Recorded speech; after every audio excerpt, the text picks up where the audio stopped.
एकदा का बाईच्या जन्माला आलं ना, मुलीच्या जन्माला, तर गर्भातही इच्छा जिवंत राहण्याची इच्छा असताना मारलं जातं. आणि एकदा का आईनं जन्म दिला धाडस करून हिमतीनं, तरीही मान सन्मान आणि इज्जत आणि न्याय मिळत नाही.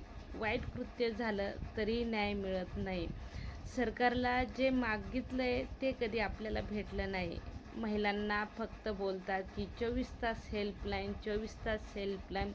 जागतिक महिला दिनानिमित्त तुम्हाला महिला सुरक्षा म्हणून वेगळा हेल्पलाईन नंबर आला आहे आणि तुम्ही कधीही कॉल करू शकता.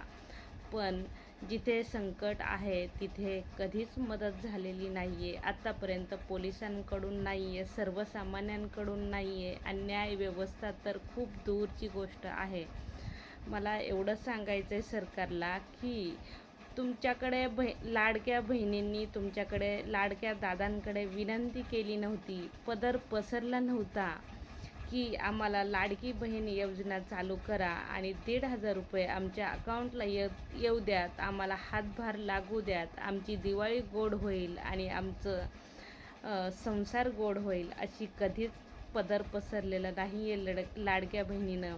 पण लाडक्या बहिणीनं मात्र नेहमी मागणी घातलेली आहे की आम्हाला न्याय व्यवस्था, सुव्यवस्था, महिलांची सुरक्षा आणि महिलांवर अत्याचार झाले तर त्यांना कठोर आणि 24 तासाच्या आत योग्य ती कारवाई केली जावा आणि महिलांना न्याय मिळवून द्यावा. ही वारंवार मागणी करूनही, पदर पसरवूनही, आंदोलन करूनही मिळत नाही आहे.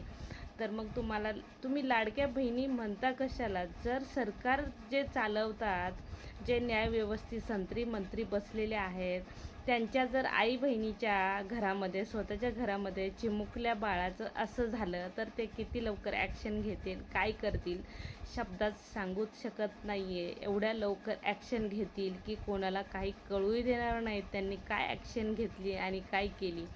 पण समाज रस्त्यावर उतरूनही न्याय मिळत नाही. ही खूप दुर्दैव गोष्ट आहे आणि याच्या अलीकडे पलीकडं कुठलीच गोष्ट खराब नाही आहे.